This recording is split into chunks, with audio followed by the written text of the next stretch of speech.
connaissez pas bien. Réservoir vide. Donc, je ne veux pas voir ça se produire. J'ai vu ça arriver dans mon Église. J'ai vu des membres et des jeunes quitter l'Église. Et j'ai dit, regarde Seigneur, c'est un très bon processus pour nous enseigner, que nous voulons aider les gens à passer d'une étape à une autre, puis à une autre. Et je pense que nous désirons tous grandir, n'est-ce pas? Oui, nous désirons tous. Et nous pouvons continuer à grandir. Alors, laissez-moi vous montrer l'outil. Donc, le premier, maintenant que je vous ai montré la structure d'enseignement et le plan, le premier module s'appelle « Kit de survie ». Alors, ils ont ici le kit de survie. Il a 5 leçons, et ensuite, nous avons une formation de base. Il y en a 9, et puis nous avons les tactiques d'équipe, qui en ajoutent encore 9. C'est donc très modulaire. Et laissez-moi vous expliquer ce qu'il y a dedans. C'est une leçon très simple, mais très puissante. Remarquez le sujet des leçons. Numéro 1 est la grâce étonnante. Numéro 2, regardez vers Jésus. Numéro 3, aborder la tentation. Connaître la volonté de Dieu et la communion. Vous avez remarqué cela? Ce ne sont pas des sujets doctrinaux, parce que cela suppose que vous avez fait votre adhésion, vos études doctrinales, n'est-ce pas? Donc, si vous prenez ces deux, ne l'utilisez pas dans votre kangourou avec des non-adventistes ou des chercheurs. C'est un outil pour former les membres. Est-ce clair? Si vous utilisez cela pour enseigner, disons, à un non-adventiste dans votre groupe de soins, cela n'a pas de sens. Cet outil est conçu pour que vous formiez nos membres, pour les discipliner. Et, donc, l'une des choses clés concernant cet outil est que vous trouverez qu'il y a une page d'accueil. Il y a une page Maître Mémo. Et comme ces enseignants que vous comprenez, dans cette page, vous trouverez l'objectif d'apprentissage. Vous pouvez souligner l'objectif d'apprentissage. Alors, quel est le point clé transmis dans cette leçon? Et puis, nous avons une Bible, et puis nous avons une page de responsabilité. Vous savez, ceci, cela, case à cocher. Et c'est là que nous nous soutenons dans un parcours de responsabilité. Ce n'est pas comme une leçon d'école du sabbat.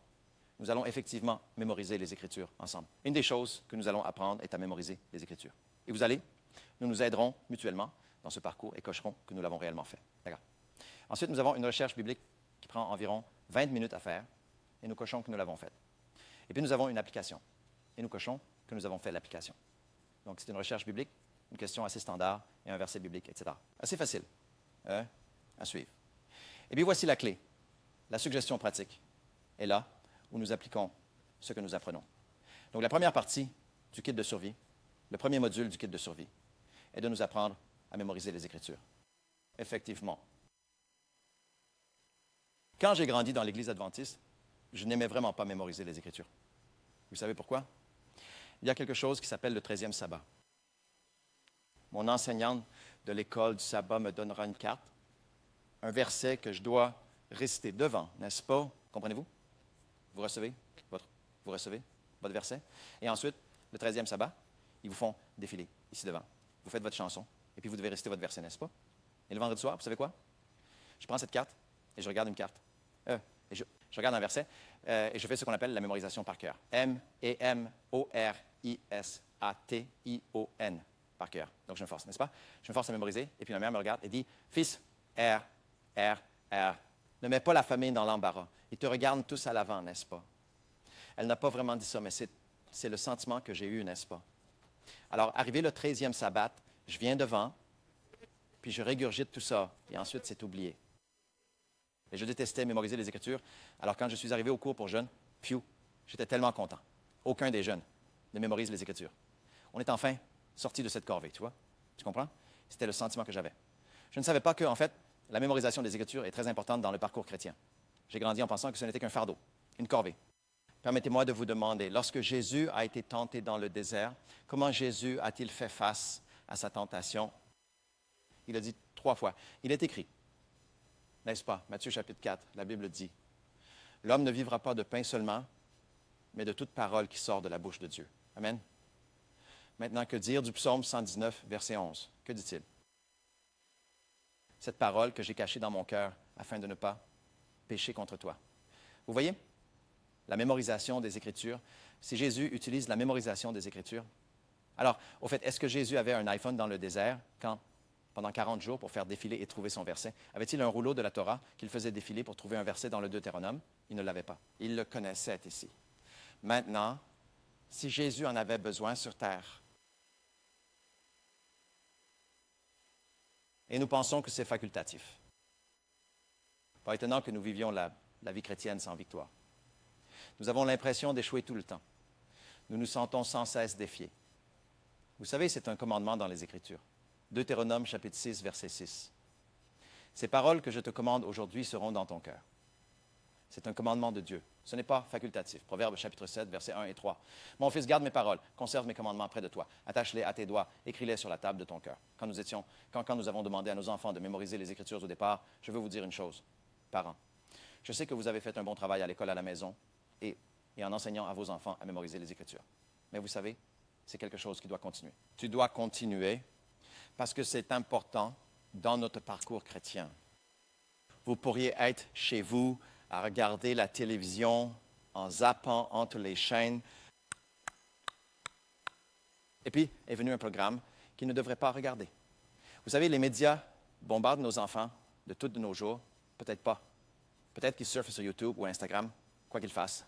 Ils ne devraient pas regarder. Et puis tu dis, ah oui, je suis chrétien, je devrais résister à ça. Clic. Changer de chaîne. Nous résistons. Clic. Changer de chaîne. Regardons les All Blacks jouer au rugby, n'est-ce pas? Alors, tu regardes les All Blacks jouer au rugby un moment, puis une publicité arrive et le diable dit, hey, qu'est-ce qu'il y a sur cette chaîne? Qu'est-ce qu'il y a là-bas? Parce que l'épouse n'est pas à la maison. Les enfants ne sont pas à la maison. Et puis, nous échouons. Et le lendemain, nous venons à l'église. Nous ressemblons à un ange dirigeant la chorale. Mais au fond de notre cœur, nous nous sentons comme Dieu. Pourquoi n'y a-t-il pas de victoire dans ce voyage chrétien? Nous ne sommes pas, nous luttons. Pourquoi cela? Vous savez pourquoi? Parce que nous n'avons pas appris à cacher la parole de Dieu dans notre cœur. Nous avons traité cela comme optionnel. Laissez-moi vous rappeler. Jacques, chapitre 4, verset 7. Que dit-il? Par conséquent, soumettez-vous à Dieu, résistez au diable et il fuira loin de vous. Croyez-vous cela? C'est ce que dit la Bible. Par conséquent, soumettez-vous à Dieu. Lequel vient en premier? Se soumettre ou résister? Mais vous savez quoi? Nous essayons de résister d'abord. Clic. Alors que Dieu nous demande de soumettre notre esprit d'abord, n'est-ce pas? Car la bataille de la tentation et la grande controverse sont des batailles de l'esprit. Romains chapitre 12, verset 2, que dit la Bible? Ne vous conformez pas à ce monde, mais soyez transformés par le renouvellement de l'esprit qui professe la bonne, agréable et parfaite volonté de Dieu. N'est-ce pas vrai? Qu'en est-il de Jean 14, verset 26? La Bible dit ceci, Jean 14. Mais le Consolateur, c'est-à-dire le Saint-Esprit, que le Père enverra en mon nom, il vous enseignera toutes choses et vous rappellera tout ce que j'ai dit. Donc, si nous ne nous en souvenons pas avant, comment l'Esprit peut-il rappeler à la mémoire? Vous voyez, j'avais toujours pensé que la mémorisation des Écritures, c'est un peu quelque chose que les enfants font. Une fois que je suis au-dessus de ça, je suis au-dessus de ça. Je n'avais pas réalisé à quel point c'est important. C'est une écriture impérative. C'est un outil par lequel le Saint-Esprit va de...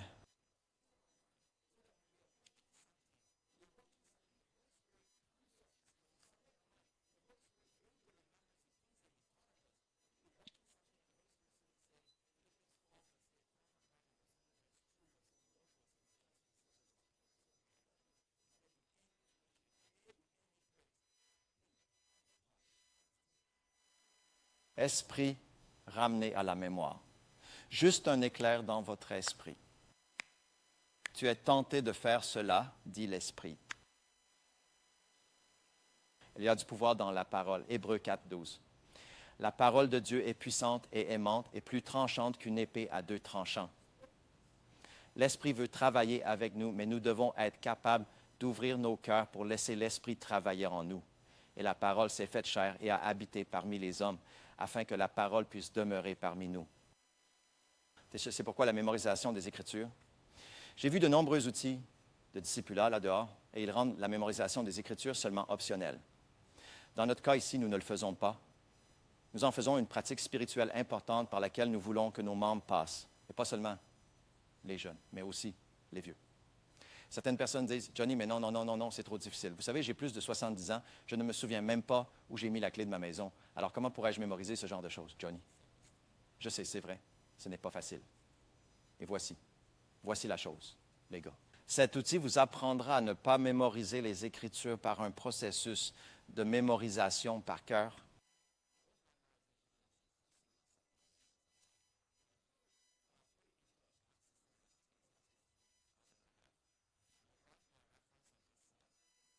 Vous mettez votre verset de ce côté, vous l'écrivez. Ne l'imprimez pas. Vous savez pourquoi? Les enseignants le sauraient, cela s'appelle la coordination œil-main. Vous l'écrivez en fonction de la phrase que votre esprit peut assimiler. Comprenez-vous? Donc, pour certaines personnes, leurs phrases sont plus longues. Pour d'autres, leurs phrases sont plus courtes. Alors, vous l'écrivez par expression, ligne par ligne, que votre esprit peut assimiler. Ensuite, ce que vous faites, c'est que vous le mettez dans le paquet de versets, ici, dans le paquet, vous le mettez dans votre poche. Chaque fois que vous attendez qu'une caisse se libère, vous avez tu le lis tous les jours. Chaque jour, pendant 2 mois, cela passera de la mémoire à court terme à la mémoire à long terme. Le saviez-vous? Tous les jours, lisez simplement. Vous faites la vaisselle à la maison, posez-le sur le plan de travail de la cuisine. Si vous conduisez sur l'autoroute, eh bien, il n'y a pas d'embouteillage ici, à Palmerston North, mais si vous êtes pris dans la circulation, vous pouvez le lire. Si vous faites n'importe quoi, vous le sortez. Ne le mettez pas sur le téléphone, car si vous le mettez sur le téléphone, le temps de l'allumer, tous les messages apparaissent et tous les WhatsApp arrivent. Vous vous laissez distraire. Mettez-le sur un simple système de cartes comme celui-ci, et cela vous aidera à mémoriser les Écritures. Lorsque vous mémorisez les Écritures, plus vous cachez la parole de Dieu dans votre esprit, plus le Seigneur peut travailler avec votre esprit. C'est comme la neuroplasticité, n'est-ce pas? Vous pouvez travailler avec votre esprit et il peut vous aider à le former et à le fortifier. La Bible dit, gravez-le dans votre esprit. N'est-ce pas? Je dois écrire mes lois dans votre cœur. Vous vous souvenez de cela? Dieu veut que nous fassions cela. Donc, je vous encourage très simplement chaque jour pendant combien de temps? Combien de temps? 2 mois? À quelle fréquence? Tous les jours. Nous appelons cela l'apprentissage naturel. Passer de la mémoire à court terme à la mémoire à long terme. Vous savez, je vais vous donner une illustration. Tu te souviens quand tu as eu ton numéro de téléphone mobile ici, en Nouvelle-Zélande? Peut-être que tu viens d'arriver et que tu as obtenu un nouveau numéro de téléphone portable, un numéro mobile, n'est-ce pas? Alors, et les gens te demandent, quel est ton numéro de téléphone? Et tu réponds, oh, attends une minute, laisse-moi vérifier. 022733921, n'est-ce pas? Vous devez vérifier votre téléphone pour donner le numéro. Mais 2 mois plus tard, vous l'utilisez tous les jours. Pensez-vous? Devez-vous faire cela? Que s'est-il passé? Comment se fait-il que vous connaissiez votre numéro? Vous êtes-vous assis avec votre nouveau numéro de téléphone et vous vous êtes assis à la maison, 0227335. Quoi, avez-vous fait cela? Vous ne l'avez pas fait. Mais naturellement, vous l'utilisez tous les jours pendant 2 mois. Que s'est-il passé? Vous connaissiez votre numéro. Même aujourd'hui, certains d'entre vous se souviennent encore de votre numéro d'étudiant, n'est-ce pas? Ou votre ancien numéro de maison dans la maison que vous avez acheté il y a 5, vous savez, 5 maisons. Vous vous souvenez toujours de ces numéros. Comment se fait-il? C'est dans votre mémoire à long terme. Donc, la mémorisation des Écritures, c'est un outil très, très vital. Mais apprenez-le naturellement. Si vous l'apprenez naturellement, cela ne devient pas une charge. Et progressivement, au bout d'un moment, vous collectez un verset, puis un autre verset, et vous finirez par avoir un paquet de versets comme celui-ci. Donc, ceci, vous aurez tous vos versets là. Donc, pour moi, quand je suis assis dans l'avion ou quand je voyage, je le lis simplement. Simplement le lire. Je n'essaie pas de mémoriser par cœur, de me forcer. Je le lis simplement. Je n'ai pas une super mémoire. Tout ce que je sais, c'est que j'ai besoin de la parole de Dieu dans ma vie. Amen.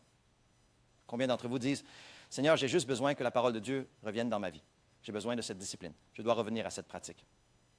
Alors, Survival Kit vous apprend les 10 clés pour mémoriser les Écritures. Une technique pour le faire. Trop souvent, nous apprenons la méditation, mais personne ne nous a appris comment méditer. Avez-vous déjà entendu un sermon sur la méditation? Nous ne le faisons pas normalement parce que nous avons peur de la méditation. Nous pensons que c'est comme la méditation orientale, transcendantale. Non. La Bible parle de la méditation. Nous devons apprendre à méditer la parole de Dieu, mais vous devez apprendre les compétences pour le faire. Cela ne se fait pas du jour au lendemain, ce n'est pas du tâtonnement. Comprenez-vous? Vous voyez, le problème, c'est que nous avons beaucoup de connaissances dans l'Église, mais nous ne développons pas de compétences. C'est notre défi. Nous devons développer plus de compétences pratiques. Alors, kit de survie, c'est désolé, c'est la version imprimée. Le kit de survie rentre ici. Dans la première partie du processus d'apprentissage, depuis au stade du bébé spirituel, où nous apprenons à soumettre notre esprit à la parole de Dieu. Ensuite, nous avons la formation de base. La formation de base enseigne en 9 leçons comment avoir une dévotion quotidienne avec Jésus. C'est ce qu'est la formation de base. Elle nous enseigne. Par exemple, vous allez à la veillée du matin, puis vous avez la puissance par la prière. Une des applications pratiques. Et il est important que lorsque vous utilisez cet outil, vous devez faire l'application pratique. Ne vous contentez pas de faire la recherche biblique. Nous sommes très bons pour étudier la Bible en tant qu'adventistes. Mais c'est la suggestion pratique que nous devons appliquer. Donc, dans une suggestion pratique, nous apprendrons comment faire un journal de prière. Quelqu'un a-t-il essayé de faire un journal de prière ici? Oui, certains d'entre vous l'ont fait. Nous ferions du journal intime de prière ensemble. Donc, quand je fais ces leçons, je ne prends pas ces leçons ici et le faire avec tous mes GIA de 20 jeunes. Ne fais pas ça. Cela échouera. Je vais utiliser cette leçon avec seulement 3 autres hommes.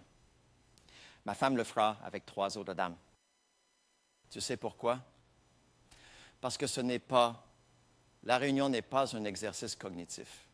La réunion concerne la responsabilité et voyager ensemble. Parce que le discipulat consiste plus à montrer et à démontrer qu'à transmettre des connaissances. Le discipulat s'attrape principalement plutôt qu'il ne s'enseigne.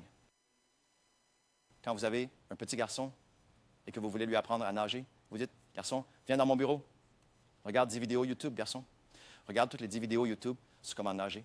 Et demain, je t'emmène à la piscine, je vais te mettre au grand bain. » Est-ce comme ça que vous apprenez à un garçon à nager? Non. Vous devez le montrer en exemple. N'est-ce pas vrai? Tu dois entrer dans l'eau. Tu dois te mouiller. C'est ça le discipulat. Quand tu t'es fait baptiser et que tu es devenu un chrétien adventiste, y a-t-il eu quelqu'un qui a dit, « Viens le matin chez moi et je te montrerai comment je fais ma dévotion. » Bon, asseyez-vous avec moi ou peut-être que vous allez camper ensemble. Je pars camper avec nos jeunes. Je dis, « Viens, réveille-toi tôt. Nous allons faire la dévotion ensemble. Je vais juste te montrer comment je lis ma Bible, comment je marque ma Bible, comment je fais des observations, je fais des principes. » Combien d'entre vous ont quelqu'un pour vous le montrer? La plupart d'entre nous n'ont pas cette expérience. Nous procédons par essai et erreur. Par essai et erreur. Pas étonnant que nous obtenions ce résultat dans l'Église aujourd'hui, que nous ayons très peu de croissance et de rétention dans notre Église. Mais dès que vous enseignez par l'exemple, c'est pour ça que je ne réussis pas bien avec une classe de 20 personnes. Je fais toujours un petit plaisir parce que nous servons de modèle les uns aux autres. Donc, quand je fais mon journal, je leur montre mon journal et je leur demande de partager leur journal au fur et à mesure que nous avançons ensemble. Est-ce que cela a du sens? Ainsi, la réunion est simplement un voyage de partage, de témoignage ensemble et de partage de quelle sorte de joie nous avons trouvé en faisant notre journal cette semaine-là. Est-ce que ça a du sens? Maintenant, si l'un d'eux ne fait pas le journal intime, je ne vais pas à la leçon 4.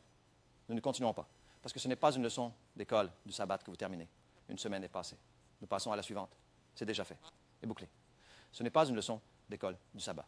C'est un outil. Alors peut-être que l'un d'eux, les enfants étaient des malades, vous savez. La famille a eu des défis et ils ne peuvent pas le faire. C'est d'accord. Nous sommes ensemble dans ce voyage. Donc ce que nous ferions, c'est rester sur cette leçon pour une autre semaine. Et nous essayons tous de faire du journal une autre semaine. Et partager ce processus. Je vous le dis, lorsque nous enseignons à nos jeunes le journal intime, vous serez tellement étonnés. Beaucoup de nos membres et de jeunes m'ont dit, mon journal est mon meilleur ami. J'ai vu tellement de témoignages. Dieu a répondu à la prière parce que nous leur apprenons à associer les promesses bibliques avec le journal. Nous leur apprenons à mémoriser ces Écritures avec la demande biblique qu'ils font. C'est un outil puissant. D'accord? Ça fait sens? Alors, n'utilisez pas cette leçon comme une leçon d'école du sabbat. Si vous l'utilisez comme une leçon d'école du sabbat, peu de résultats. Vous voyez, comme une bonne hache, il faut un bûcheron pour utiliser l'outil. De même, vous devez savoir comment utiliser l'outil. Et c'est important. Très bien, donc c'est la formation de base. Elle est ici. Et puis, le dernier point concerne les tactiques d'équipe. Les tactiques d'équipe vous apprennent à gérer des petits groupes évangéliques ou des groupes de soins, comme nous les appelons. Et vous allez apprendre à faire des observations, des principes, et vous allez apprendre les études bibliques inductives. Donc, si vous regardez la leçon sur les tactiques d'équipe, ce n'est plus une recherche biblique, mais en fait une étude de passage. Et vous allez apprendre à étudier des passages ensemble, apprendre à faire des lectures contextuelles. Vous allez acquérir les compétences nécessaires pour lire un passage des Écritures. N'est-ce pas génial d'apprendre cela? Vous apprenez des études de mots, vous apprenez à utiliser une concordance, vous apprenez à utiliser une Bible interlinéaire. Vous apprenez toutes ces compétences nécessaires pour extraire le sens du passage. Ne serait-ce pas agréable de faire cela et de découvrir des choses alors que l'Esprit vous parle lorsque vous étudiez un passage, plutôt que nous avons tellement de moitiés, nous avons des membres. Quand j'étais un adventiste laodicéen, je sais ce que c'est. Je n'étudiais presque pas ma leçon. Je n'étudiais presque pas ma leçon d'école du sabbat parce que je suis occupé dans le monde, poursuivant ma carrière d'entreprise et tout ça, car je ne viens au sabbat que le 7e jour, n'est-ce pas? Je suis un chrétien du 7e jour. Et vous savez, parfois, le vendredi soir, je le vois sur le frigo, le planning pour enseigner à l'école du sabbat. Je me dis, oh non, je dois enseigner à l'école du sabbat demain. N'est-ce pas? Mais vous savez, je suis chrétien depuis si longtemps. Je sais comment faire semblant. Je connais tous les faux enseignements de la leçon de l'école parce que je peux lire rapidement la leçon, car après, sous chaque ligne, qu'y a-t-il? Tout le commentaire, n'est-ce pas? Alors, je peux lire rapidement la leçon, c'est très facile parce que les préliminaires durent si longtemps, vous savez, et le monsieur continue de parler et le temps de ma leçon devient de moins en moins long, n'est-ce pas? Et vous voyez, est-ce que cela arrive ici en Nouvelle-Zélande? Ça n'arrive pas. Ça n'arrive que dans mon église, n'est-ce pas? Vous êtes une super église, n'est-ce pas? Mais vous savez, ça continue encore et encore. Et je dis, ah, génial, continue, continue. Parce que je n'étais pas préparé à enseigner la leçon, alors j'ai appris à faire semblant. C'est très simple. Je vais à ma classe, d'accord? Et puis je lance 4 questions controversées. Et je les laisse parler. Oh, 30 minutes, c'est écoulé. Au revoir. À plus tard. Comprenez-vous? Nous tuons le temps, mais ce n'est pas vraiment étudier la Bible. Il n'y a pas de pouvoir dans ce genre de leçon d'école du dimanche. Alors, j'ai compris que je devais apprendre à étudier le passage moi-même et apprendre comment le faire et tu apprends ces compétences dans les tactiques d'équipe. D'accord? Tu apprends comment diriger un groupe de soins, comment créer un groupe de soins qui est approché, comment gérer les objections dans le groupe de soins, comment organiser les leçons. Tout cela se trouve dans cette leçon appelée tactique d'équipe, ce module. Oui? Donc, ce module s'intègre dans cette partie appelée tactique d'équipe rapide. Il s'intègre ici. Et vraiment, le discipulat consiste à approfondir l'abandon. Tu entends ce que je dis? Le discipulat, écris-le, le discipulat consiste à approfondir l'abandon. Et c'est vraiment ça, le discipulat. Tu apprends à abandonner ton esprit. C'est la première chose. Cela se fait par la mémorisation et la méditation de la parole de Dieu. La prochaine chose, c'est que tu apprends à abandonner ton temps dans ta dévotion quotidienne avec Dieu. Et enfin, apprendre à abandonner ta vie en mission, en utilisant le ministère des petits groupes comme un moyen de se rapprocher de la communauté. C'est ce qu'est le discipulat. C'est un outil très complet, si simple à utiliser, mais pourtant très puissant. Et du fait que nous ne le traitons pas comme une leçon de l'école du sabbat, vous savez quoi? Pour le parcourir, cela pourrait vous prendre 8 à 9 mois. Vous savez pourquoi nous faisons cela? Parce que lorsque vous formez un noyau dur de personnes, vous serez 4 à suivre cela. Vous aurez votre propre esprit soumis à Dieu. Vous aurez votre propre dévotion quotidienne. Lorsque vous lancez un groupe de soins et que vous enseignez la parole, de nouvelles personnes viennent, elles verront une différence. Je vois une différence parce que vous êtes des gens de la parole. Vous êtes des personnes qui savent comment se connecter au Christ. Nous ne dirigeons pas simplement un groupe de soins comme une fonction.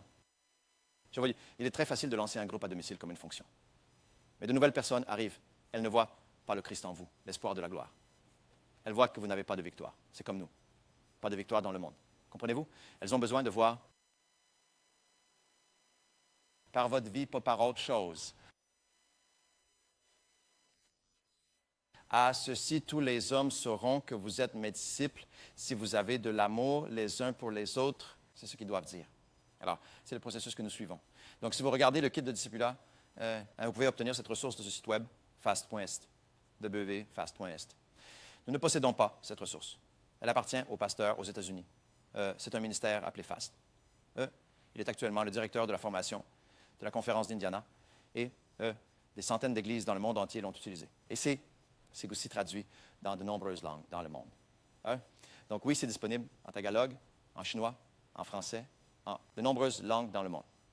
Et ce que vous trouvez, c'est que vous avez également un manuel du leader qui vous explique comment le faire. Et la formule d'explosion, la formule est un manuel qui vous explique pourquoi vous le faites. Donc comment et pourquoi, comment et pourquoi. D'accord? Donc si vous voulez animer un groupe de 3, s'il vous plaît, lisez ce cap, effortlessly. Et ne changez pas ce processus car il a été utilisé pendant 40 ans environ et des gens l'ont essayé et l'ont pratiquement utilisé. Alors ne venez pas dire, 8 mois, c'est trop long. Faisons 2 leçons par semaine. Non. Vous n'avez pas utilisé cet outil. Apprenez à bien l'utiliser d'abord. Suivez le système. Si vous l'avez fait 4, 5 fois, allez-y et modifiez-le et contextualisez-le pour votre situation. Mais vous ne l'avez pas fait. N'essayez pas de changer ces choses. Parce que nous l'avons essayé et nous avons également échoué misérablement, car nous étions aussi impatients. Cela prend trop de temps pour former les gens. Essayons de faire passer les gens beaucoup plus vite, vous savez. Et parfois, nous essayons de sauter l'étape. Sautons cette étape. Ne nous en inquiétons pas. Passons à autre chose. Vous comprenez? Donc, parfois, nous essayons, nous n'aimons pas, nous tous. Nous sommes des adventistes pressés, vous savez. Mais il n'y a pas de raccourci, les gars. Cela prend du temps à produire. Je préfère que vous alliez lentement et augmentiez progressivement. D'accord? Donc, le processus de discipulat, c'est le cadre. Non délivré, le bébé spirituel, le disciple, le travailleur. C'est un cadre que nous utilisons pour aider quelqu'un à grandir en Christ. Et c'est le processus de discipulat que nous suivons à l'Église. Et ce sont tous les outils dont j'ai parlé. Passons à travers. Oui, alors laissez-moi vous raconter une histoire. Voici une photo de ma famille. Donc, j'ai ma grande sœur et une sœur cadette. Ma sœur cadette est mariée à mon beau-frère, qui est un fils de pasteur, c'est un ancien de l'Église. Et son fils, le fils aîné ici, c'est Jérémie. Et Jérémie est un adventiste de 3e génération. Et il a grandi dans l'Église à travers toutes les premières étapes, tous les enfants, tout l'apprentissage précoce, l'école primaire, toutes les écoles adventistes, etc. Quand il avait 12, 13 ans, j'ai réalisé une chose. Il y a certaines choses que les parents peuvent faire pour la spiritualité de leurs enfants, en ayant des moments de culte et du culte familial et tout ça, n'est-ce pas? Mais il y a certaines choses sur lesquelles un oncle et une tante doivent t'aider. Parce qu'une des études a montré que l'une des choses qui retiennent notre 2e et 3e génération est la présence d'un autre adulte significatif dans leur vie. C'est un processus important, un adulte mentor, n'est-ce pas? Je peux aller là-bas pour implanter des églises et faire de l'évangélisation, mais qu'en est-il de ma propre famille? N'est-ce pas important d'investir du temps en eux? Donc, chaque mercredi après l'école, je vais le chercher à l'école et les amène chez grand-mère et grand-père, chez mes parents. Et papy et mamie sont si heureux de les avoir, ils leur prépareront à manger et leur donneront des trucs gratuits. Vous savez, tous les grands-parents aiment gâter leurs petits-enfants, alors ils reçoivent toute la nourriture. Et ensuite, je passerai du temps à étudier la parole avec lui. J'ai réalisé une chose à propos des enfants adventistes. Ils connaissent toute la doctrine. Ils ont grandi avec elle. Ils savent ce qu'est le sabbat. Ils savent ce qu'est la seconde venue. Ils savent que quand on meurt, on dort. Ils connaissent tout ça, n'est-ce pas? Le problème, ce n'est pas la doctrine. Le problème est d'apprendre à expérimenter Christ. Amen? Et c'est quelque chose pour lequel nous devons les aider. Alors, j'ai réalisé que je dois étudier avec lui, passer du temps à lire l'Évangile avec lui, commencer à connaître Jésus dans ce processus. Et un des grands outils, une des grandes leçons que j'ai travaillées avec eux est l'étude du sanctuaire.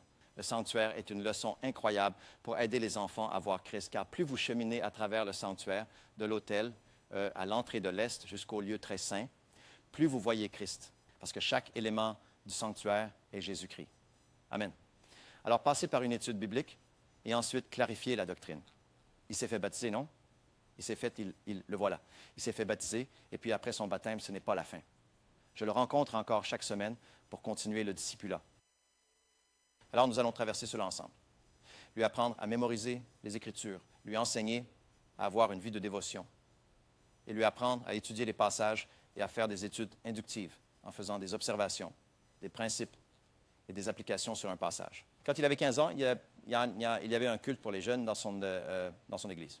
Et puis il m'a dit, « Oncle Johnny, le pasteur m'a demandé de prêcher à l'église pour le culte des jeunes. » Oh, wow, c'est tellement effrayant, c'est un défi. Mais il a dit, « Voudrais-tu le faire? » Oui, j'adorerais l'essayer. J'ai dit, « Alors que fais-tu pour ta dévotion du matin? » Il a dit, « Oui, j'ai étudié le livre de Luc. Je passe de passage en passage. » J'ai dit, « Génial. Où en es-tu dans le livre de Luc? » Je suis un jeune homme riche. J'ai dit, « Fantastique. Pourquoi ne fais-tu pas une observation? Regarde les principes, regarde l'application. Envoie-moi par email ce qui se trouve. Que tu as. » Il m'a envoyé un email et c'était incroyable. Vous savez, quand vous faites lire les Écritures par de jeunes gens, c'est incroyable ce qu'ils voient, que vous ne voyez pas habituellement. Et je l'ai aidé avec quelques histoires et illustrations. J'ai un peu retravaillé tout ça et je l'ai entendu prêcher le sabbat. Waouh, c'était tellement excitant.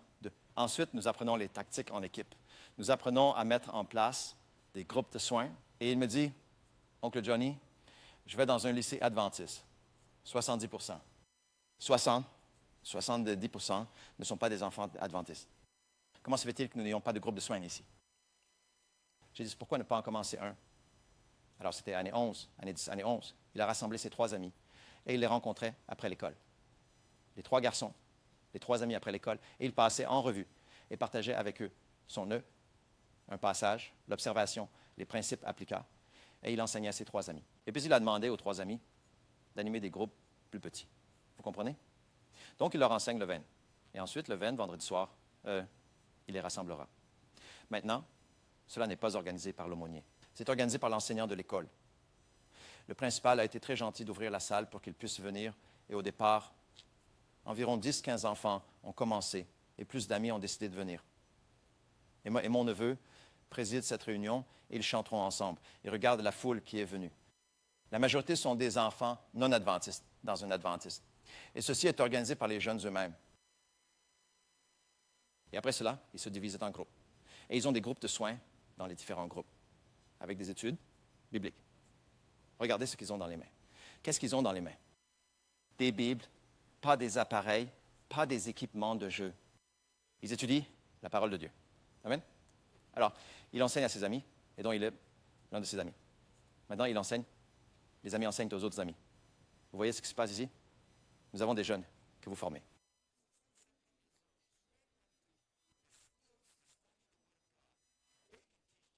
autres aussi. Savez-vous ce qui s'est passé après un an? 6 des enfants ont été baptisés. Vous savez qui a étudié avec eux? Ce sont leurs propres jeunes jumelés avec l'aumônier ou l'enseignant. Ils étudiaient avec eux.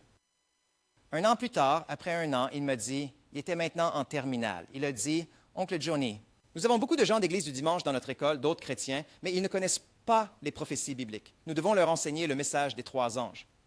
Je dis, d'accord, comment allez-vous faire ça? Eh bien, nous devons leur enseigner la prophétie biblique. Je dis, vous voulez apprendre la prophétie? Ils disent, oui. Alors je dis, d'accord, de quoi avez-vous besoin? Il a dit, vous vous souvenez des secrets de la prophétie? Avez-vous vu les guides d'études bibliques des secrets de la prophétie? Oui. Alors il le voulait, super. Et vous savez, ils ne sont pas bon marché. Chaque classe coûte environ 30 $, n'est-ce pas? Et il y a 60 enfants là-bas. Et je leur ai dit, écoutez, si vous voulez enseigner la prophétie, vous allons trouver un moyen de payer ces leçons pour vous, d'accord? Alors il a obtenu ces leçons, le département de la jeunesse a aidé, l'Église a aidé. C'est fantastique. Donc ils enseignaient la prophétie biblique. Vous savez ce qui s'est passé? Après un an, 3 autres enfants ont été baptisés. Mon neveu est passé de bébé à disciple, puis à travailleur pour Jésus-Christ.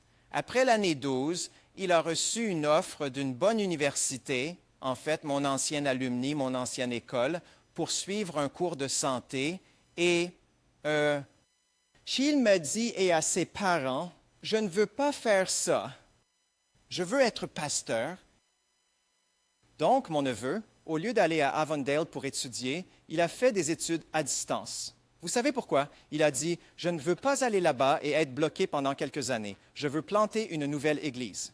Et donc, lui et ses amis, ils terminent le lycée, vont à l'université, ont commencé à travailler ensemble et ils ont commencé à planter une nouvelle église.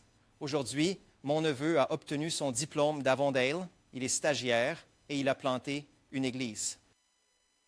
Maintenant, dites-moi, pensez-vous que nous devrions simplifier les choses pour nos enfants et simplement les divertir avec un programme après l'autre? Jouer simplement d'un programme sportif à un autre programme sportif, juste pour les divertir et les garder d'un programme à un autre, les résultats ont montré que cela ne fonctionne pas. Nous ne sommes pas ici pour produire des gestionnaires de rôle dans l'Église.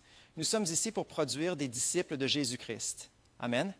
Allez et faites des disciples, les baptisant au nom du Père, du Fils et du Saint-Esprit, et en leur enseignant à observer toutes choses.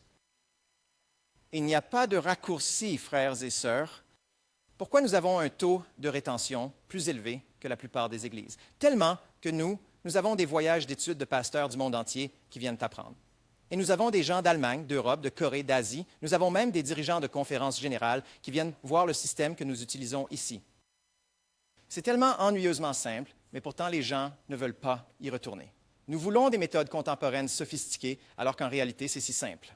Revenons le livre des Actes et au modèle du Nouveau Testament pour le discipulat. Devenir si fondamentalement important qu'en tant que jeune pasteur, Barnabas a refusé de continuer le travail jusqu'à ce qu'il trouve Paul.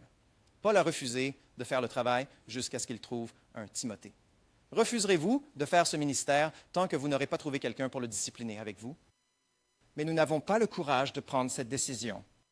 Nous voulons faire la même chose encore et encore, se concentrer sur le programme en pensant que nous allons changer l'Église et qu'elle sera meilleure l'année prochaine. Faire la même chose encore et encore en attendant un résultat différent. C'est la définition de la folie.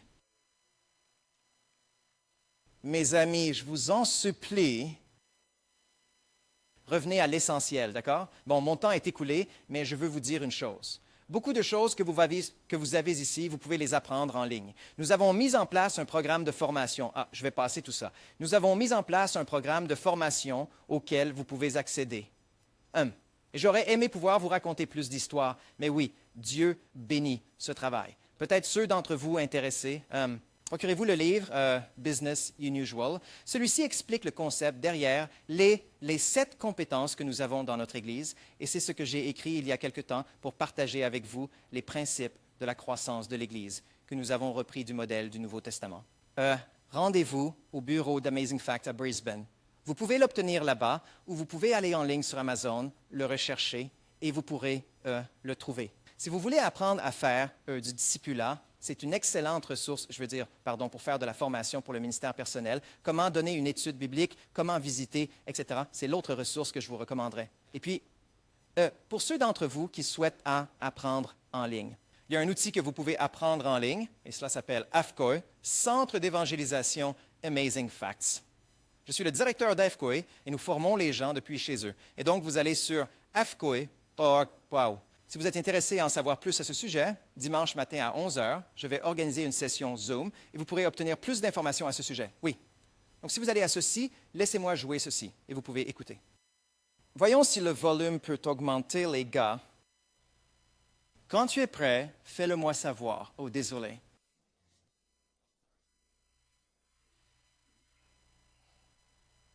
Vous pouvez y aller. Bonjour, je m'appelle Johnny Wong. Je suis le directeur d'Amazing Facts Océania.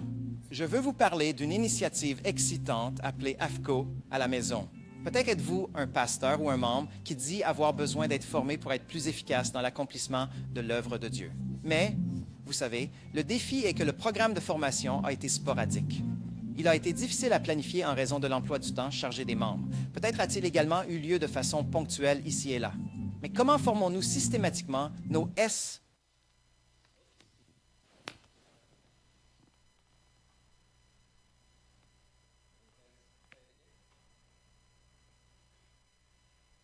Bonjour, je m'appelle Johnny Wong, je suis le directeur de Amazing Facts Océania.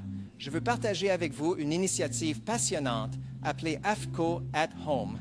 Peut-être êtes-vous un pasteur ou un membre qui dit avoir besoin d'une formation pour être plus efficace dans l'accomplissement de l'œuvre de Dieu. Mais vous savez, le défi est que le programme de formation a été sporadique. Il a été difficile de programmer en raison de l'occupation des membres. Peut-être que cela a aussi été ponctuel ici et là, mais comment pouvons-nous nous entraîner systématiquement, ainsi que nos membres et notre Église, à gagner des âmes et à achever l'œuvre de Dieu?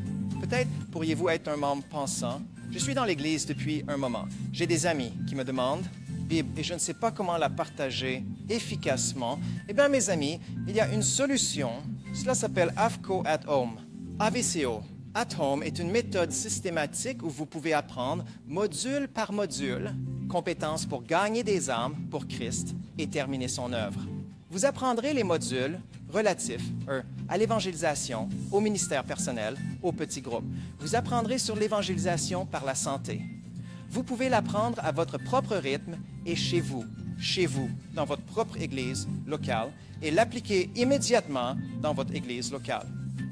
Tout le monde ne peut pas passer 3 mois et demi dans une école biblique, mais vous pouvez en fait apprendre cela en utilisant la technologie et les ressources qui sont fournies. Il y a essentiellement 3 éléments. Numéro 1, l'une d'elles est un système de gestion de l'apprentissage très facile à utiliser et efficace, où l'apprentissage est autodirigé. Et le numéro 2, ce ne sont pas seulement les vidéos en ligne que vous regardez, mais c'est en fait une session Zoom avec un praticien. Et vous pouvez réellement participer à la session Zoom où vous pouvez faire des jeux de rôle. Vous avez des discussions de groupe, vous gérez les objections, vous traitez les appels. Vous allez réellement le faire et le pratiquer ensemble avec un praticien qui entraîne et guide ce processus. Et numéro 3, vous avez un apprentissage expérientiel. Vous visiterez réellement un site de bonne pratique où vous pourrez apprendre sur l'évangélisation de la santé, peut-être dans un centre d'influence. Vous serez allé à une campagne missionnaire avec le pasteur Doug Batchelor, apprendre l'évangélisation ou peut-être même l'appliquer dans votre église locale, trouver un étudiant biblique et être coaché par le praticien, l'expert tout au long de ce processus. EFGO à la maison est une possibilité passionnante. Parce que la Bible dit « La moisson est abondante, mais les ouvriers sont peu nombreux ». Notre objectif chez Amazing Facts est d'accélérer la venue de Jésus en formant plus d'ouvriers, en formant plus de travailleurs. Envisagez AFCOE à domicile en consultant plus de détails sur afcoe.org.au, afcoe.org.au. Peut-être avez-vous des questions en tête. Il y a des sessions d'introduction gratuites où vous pouvez venir parler à l'équipe et obtenir des réponses aux questions que vous avez en tête. FCOE at Home, une possibilité excitante qui formera votre Église, formera vos membres et vous formera à être un évangélisateur efficace pour Jésus-Christ. Amen. Donc, Amazing Facts, j'ai chez moi, nous avons dirigé des écoles bibliques dans le monde entier depuis les 20 dernières années et nous avons 6 écoles dans le monde. Nous avons des écoles aux États-Unis, en Europe, en Afrique, aux Philippines, en Indonésie et en Australie, bien sûr. Mais, vous savez, un programme de 3 mois en personne, tout le monde ne pouvait pas venir. Et je vous ai donné un avant-goût de certaines des choses que nous avons été en train d'enseigner. Et nous Gateway s'associe avec Amazing Facts pour mettre en place ce programme afin que nous puissions le rendre beaucoup plus efficace. Il y a donc 5 modules. J'enseignerai celui-ci, Discipleship and Care Group. Je vous ai donné un avant-goût de ces 2 soirées, de certains des contenus que nous abordons, mais il y a en fait beaucoup plus dedans. Et puis nous nous occupons également de la révélation, du ministère personnel, de l'évangélisation par la santé, de la planification de l'évangélisation. Pour la planification de l'évangélisation, c'est assez intéressant parce que nous allons effectivement aller à Vanuatu et nous allons y mener une campagne car le pasteur Doug Batchelor y prêchera. Et nous organisons des cours le matin, nous faisons du bénévolat l'après-midi et nous faisons de l'évangélisation le soir. Donc c'est une très bonne façon d'apprendre. Vous l'observez vraiment et l'apprenez sur le terrain. Alors, je veux juste vous encourager, si cela vous intéresse, à y réfléchir, discutez-en avec moi. Et c'est une nouvelle méthode d'apprentissage puissante. Nous voulons former des milliers de personnes à travers le monde, plutôt, et de retour dans leur Église locale, parce que le but est de donner du pouvoir aux membres de l'Église locale. Amen? Et c'est vraiment ce que je veux encourager. Allez, donc encore une fois, merci beaucoup d'être venus ces 2 soirées. Je sais, Pasteur Anton, ce sont des membres très fidèles. Ce sont vraiment les 144 000, mec, le reste du reste qui vient un lundi soir. Amen! Merci, pasteur. Nous avons été profondément bénis par la visite du pasteur Johnny et Tina parmi nous. Je prie simplement pour que vous reveniez après être tombés amoureux de Windy Palmerston North, notre grande ville. Je vais simplement inviter le pasteur Midori, il est notre pasteur régional maintenant, juste pour prier pour vous, pasteur Johnny. Et si vous avez apprécié, dites simplement un grand Amen.